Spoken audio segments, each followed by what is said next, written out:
Welcome,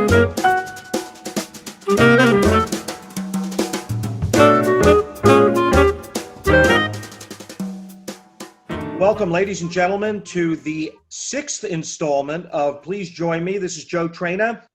I'm delighted to have with me today a guest who is a magnificent musician. I have known him for decades, and I was delighted as well when he would sit in with my group years ago at Sardi's Restaurant.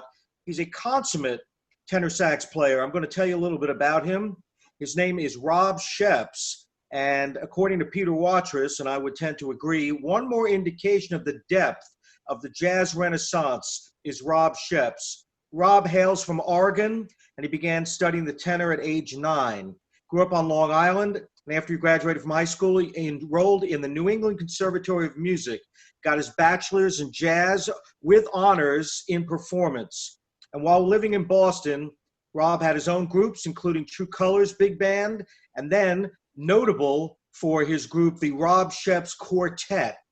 Not content to limit himself, Rob continued to take on new challenges, and he formed new bands on both coasts. He served as a faculty member at Mannes College and worked with many ensembles, performing with some of the best big bands of our time, including Gil Evans Orchestra and the Vanguard Jazz Orchestra.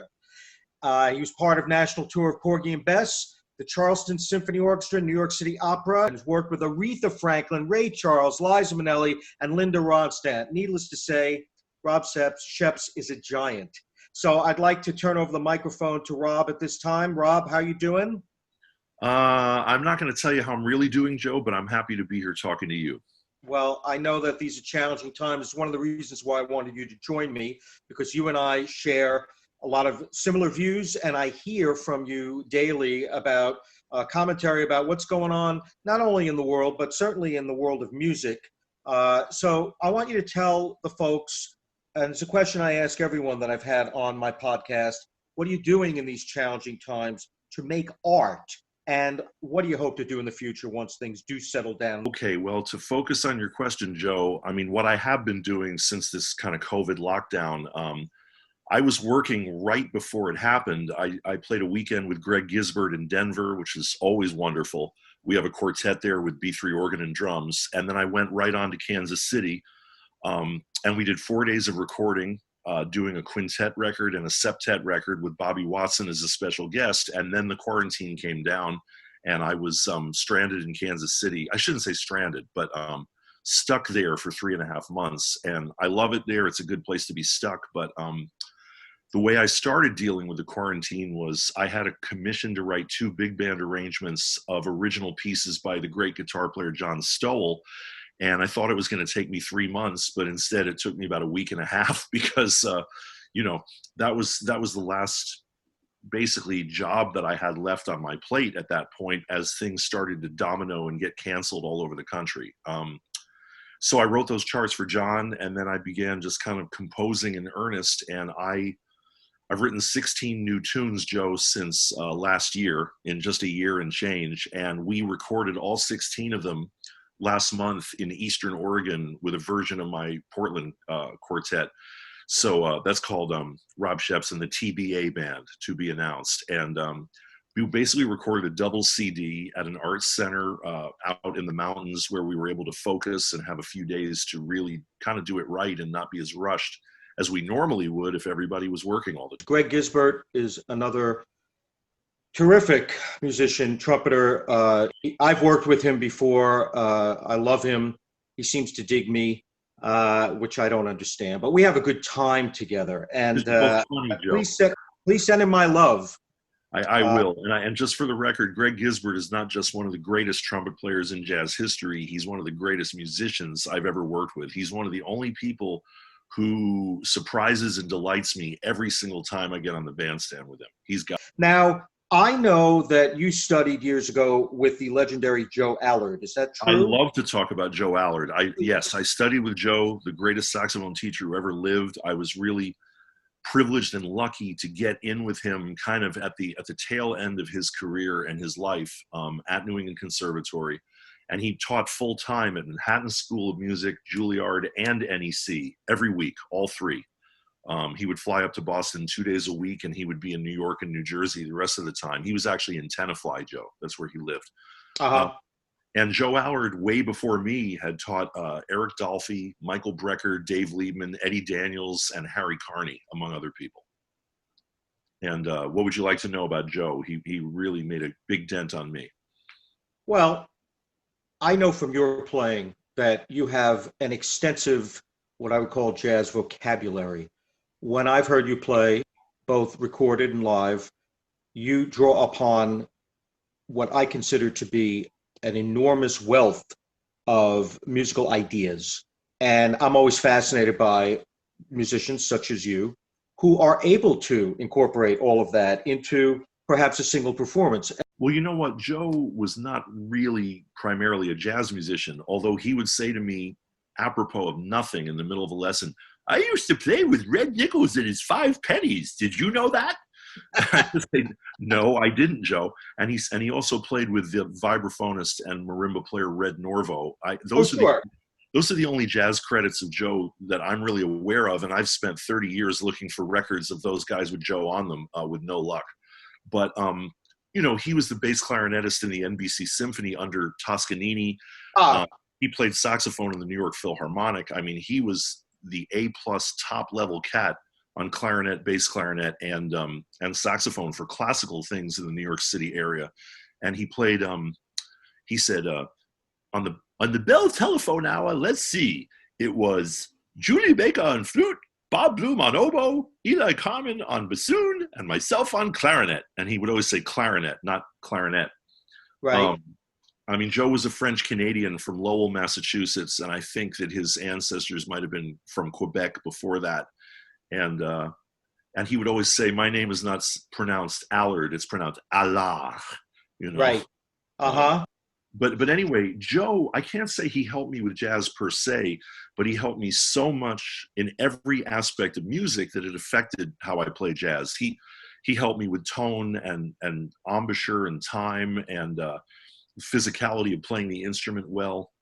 But he was sort of more about musicality than anything else. And I thought I was sort of musical when I went to Joe, but I was a lot more musical when I came out of there. And the first lesson I had with him on saxophone, I brought in a Joe Henderson solo, and I had my right foot going a mile a minute. And he put his hand on my knee, which you can't do anymore. And he said, let me show you something. And then he showed me a trick that improved my time from then to now, and that I teach to all of my students, and I call it the Joe Allard foot thing. I do reference Joe Allard every time I teach Joe, because I could not be the musician or the woodwind player that I am without all the things I learned directly from him. He's probably the biggest influence I've had in music outside of people like John Coltrane and Wayne Shorter and Sonny Rollins. Well, I think the proof is in the pudding with any teacher. If you look at their roster of past students and it kind of blows you away, then there was something happening. We always hear about Mel Broyles as a trumpet teacher. We always hear about Rushinoff. We always hear about Joe Allard. Some of the best clarinetists I've ever heard in my life studied with Leon Rushinoff. One of them is Danny Spitzer, who, when I was a teenager, I played in a McDonald's tri-state all-star band next to Danny, and he was playing alto and curved soprano, and he was a great jazz saxophonist, although he doesn't think so and he won't admit it. But he was a student of Rushinoff's, and he has more recently been a sub in the New York Philharmonic next to Stanley Drucker. So I know that Rushinoff, I don't know what he did, but I know he turned out tremendous clarinet students. Yeah. He's available to view if anybody's interested. I hope there will be people online. There are seminars and interviews. But now you're a teacher as well, so now let's move into that. Joe, I've been teaching private lessons since I was 13 years old. I helped a trumpet player with his Nisma solo in New York State. So yeah, I've been teaching longer than I can even remember. And you like it, I suppose, since I like it more than I used to. When I was a teenager and in my 20s, I think I did it grudgingly for the money. And since hopefully, maturing and gaining a little perspective, maybe 20 years ago, I feel like now I do it to help musicians on any level that I can. And sometimes that has to go into dealing with their nervousness and their emotions and them putting themselves down. And there's a little bit of the psychological to make sure that people can function at their best musically. It's really not just all nuts and bolts, chords and scales and fingerings. So I live and work in Hawaii for a month and a half every winter because, as I always say, I'm poor, but I'm not stupid. So I base myself in Honolulu on Oahu, and I play a lot of nice jazz gigs there and play as a leader and as a side man. But I also teach a middle school jazz band every year when I'm there. And the first thing that happened is we had a rehearsal, and I wanted everybody in the band, 13 and 14 years old, to try taking an improvised solo, not just the kids who played first tenor and second trumpet and, the better improvisers in the band. And I kind of wanted to encourage them while they were young that it doesn't have to be a specialty item, that everybody might be able to do this. So I basically said, okay, kids, everybody's going to try taking a chorus, and we'll go around the band, and, don't be afraid to fall on your face. And the demographic of school kids in Hawaii is predominantly Asian. They're black kids and white kids, and everybody's there, but they're more Asian kids and more Japanese or half Japanese kids than anything else. So the whole band looked at me and just said, huh? And the band director said, Mr. Schepps, I don't think they know the expression fall on their face. And that really surprised me. I said, you guys don't know what that means? I said, I basically just said, don't be afraid to fail, to fall on your face. And I said, you've never heard that expression? They said, no, we haven't. Hawaii is considered America. Unfortunately for them, they've got to deal with the same shit that we're all dealing with right now. But it's another country, not on paper. The money's the same, the language is the same, but it's in the South Pacific. It's 5,000 miles away from New Jersey. It's another culture. And they hadn't heard that. So then when I explained it to them, when I was going out to leave to the car, I heard the kids on the playground laughing at each other and pointing, like, huh, you fell on your face. So let's put it this way, they learn quick. But my feeling about teaching is you give people the real meat of what they need to know musically. You try to get them to play the instrument, saxophone or clarinet, as well and as correctly as you can based on your experience. But you also try to get them to where they can enjoy music and relax and do the best that they're going to be able to do without freaking out in one way or another. Some people have stage fright. Other people think they suck. Other people are tremendous and they think they suck. I mean, when I was in college, that True Colors big band you mentioned, I had incredible musicians in that band, most of whom are pretty well known today. And probably the two heaviest cats in the band were Donnie McCaslin and John Medeski, who both always used to say to me, I suck. So, and of course they don't, but cats can be hard on themselves. So when I teach, I try to help people feel a little less bad and feel confident about what they're doing on whatever level they're doing it. I think it's a very important aspect of teaching and teaching well. I want to make sure that we talk about your own webcast, which you have been hosting or co-hosting for quite a number of months. Is that right? It's just like when did Kennedy get shot? When did the World Trade Center get blown up? It's, everybody can trace back to about March 16th to when all this crap started. Right. And when I started the interview series you're talking about, Joe, is called, well, I wanted to interview Bobby Watson for a long time. He's a friend of mine and a colleague, but also a mentor. He was on the first record I ever played on, Tara Masahino, Blue Struck, with John Schofield and Victor Lewis. And Bobby came in and was a guest on one tune. And anyway, I spend more time in Kansas City than anywhere else except for Portland and New York. And I wanted to interview Bobby. And when we got locked down with the quarantine, I thought, well, this is a good time to do this. And I interviewed Bobby, and I thought it would be an hour and a half. But at the end of the hour and a half, he was still in college. He hadn't even gotten to Art Blakey yet. So we had to do it again the next week. And I wanted it to be loose, but still cover Bobby's whole career. And I came up with this stupid name on the first day of the interview, and I called it Convo Improvvo. And we decided that sums it up, so we kept it. So the Convo Improvvo series is on a website called LiveJazzKC.com. And we broadcast the interviews on their Facebook page, on LiveJazzKC's Facebook page. And so since we started doing it in March, I've interviewed Roger Rosenberg, Mark Egan, Glenn Moore, Sheila Jordan, Robin Eubanks, Curtis Falks, Greg Gisbert, Scott Wenholt, Tony Cadleck. it goes on and on. And coming up, I have Billy Harper and Francesca Tanksley and Victor Jones and Matthew Garrison and Billy Drummond and Micah Benny and Rini Rosnes. So I'm trying to interview people I think are some of the greatest living musicians who are basically associated with jazz, but all genders, all races, all ages, all, not just Americans, not just white people, not just guys, not just whatever, and trying to give a broad cross section of different types of people who play jazz. And they're all really important. And most of them are my friends, which I think makes, like you and I talking, it makes the interview easier because we trust each other and we know that the person interviewing us knows something about music, as opposed to some critic who may not know much. Well, and for me, of course, it's a big education because all of you folks are professionals, consummate professionals, long-time professionals. I want to address Pete McGuinness. I love Pete McGuinness. He's a great jazz trombonist and an equally great arranger. And I went to New England Conservatory with him. He was there for a couple of years. It wasn't for him, and he ended up transferring to University of Miami.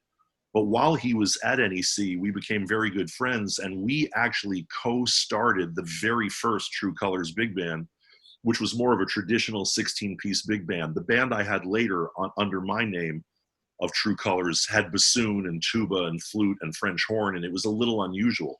But with Pete, we formed the band when I was a freshman at New England Conservatory, and we got a grant to have Jackie Bayard as the guest soloist on piano and to provide a few charts. And we played in Jordan Hall at NEC. And that was the beginning of a band that I had for years. And it started with Pete, because even when Pete was 17, 18, 19 years old, his charts were so good that they were worth performing. You might know there was one called Nutrification, which basically refers to feeding yourself.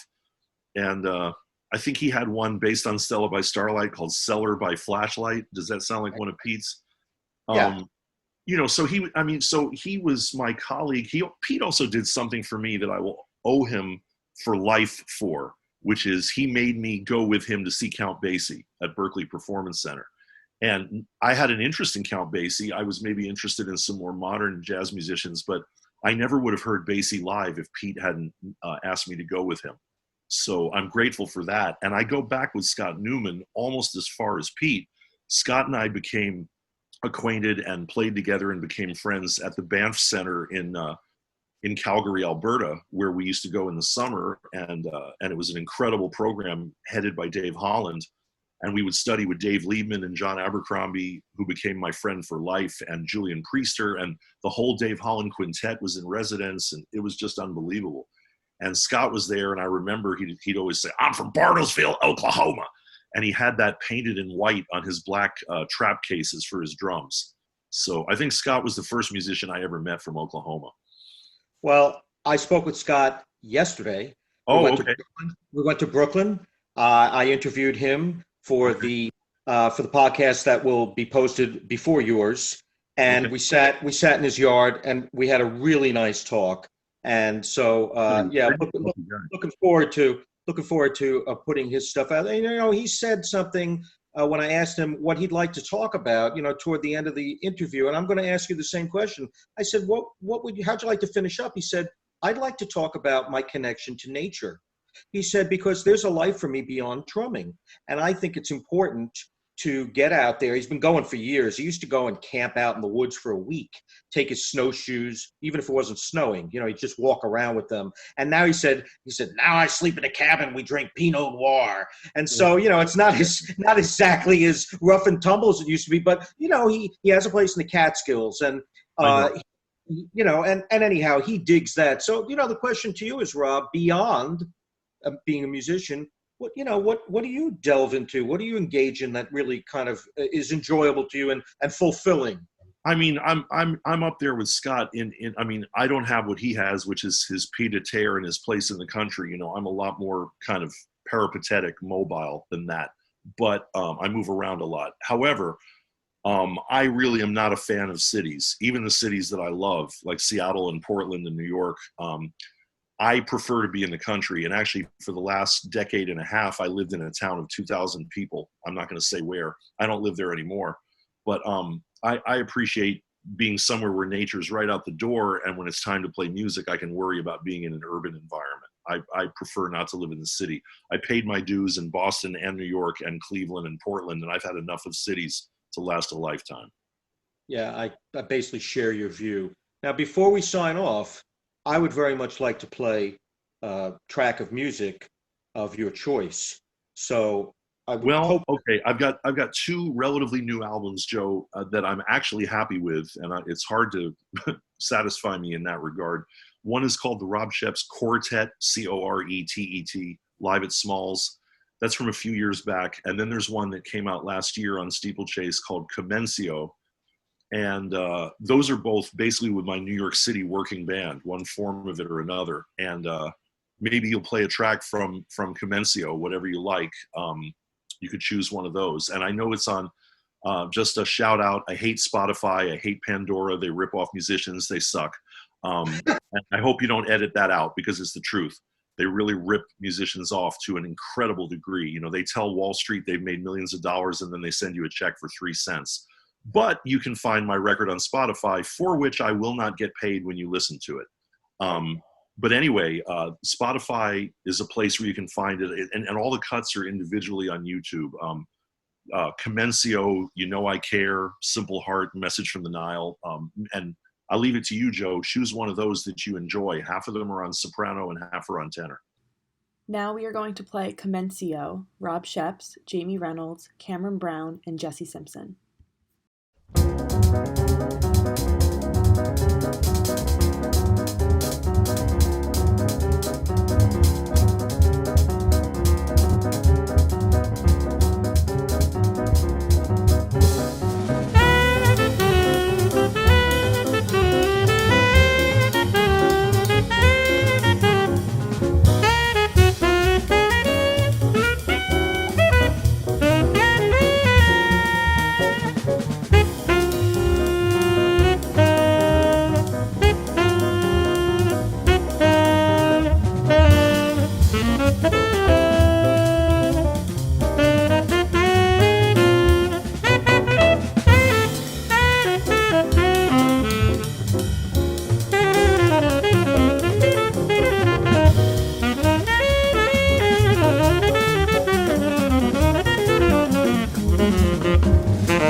want to thank you very much for making time. I'm always great. It's always great to see you. As you know, I'm a big fan, and I've listened and followed your career with great interest, and I wish you well. Where did you do that? What career? Where did you follow that? I've been following you for a long time. I encourage the listening audience to listen to Rob's recordings, to watch Rob on the internet whenever and wherever he's available, and certainly to tune into his webcast. Tell us, Rob, what it's called again. Oh, it's called Convo Improvvo, but the way to find it is to go on Facebook and type in LiveJazzKC, 3 words, and go to their Facebook page. And actually, all the interviews I told you about, Joe, are archived there. Folks can watch them for free anytime they want. Roger Rosenberg, Glenn Moore, everybody. A veritable who's who of jazz greats performing on the scene today. I know many of them. I know their work. Rob is a magnet for the best. So thanks again, Rob. I'm sure we'll be in touch, and appreciate you making the time. Folks, this has been Please Join Me with Joe Traina. I hope you'll listen in again, and everyone stay safe out there. Thanks, Joe. Thank you. You've been listening to Please Join Me with Joe Traina. Be sure to listen anywhere you get your podcasts. Keep up with JoeTrainamusic.com for news and new episodes. Be sure to look out for Joe's newest recording, Tip of the Hat, due out later this month on all streaming services and wherever fine music is sold. This episode was produced by Caroline Voigt.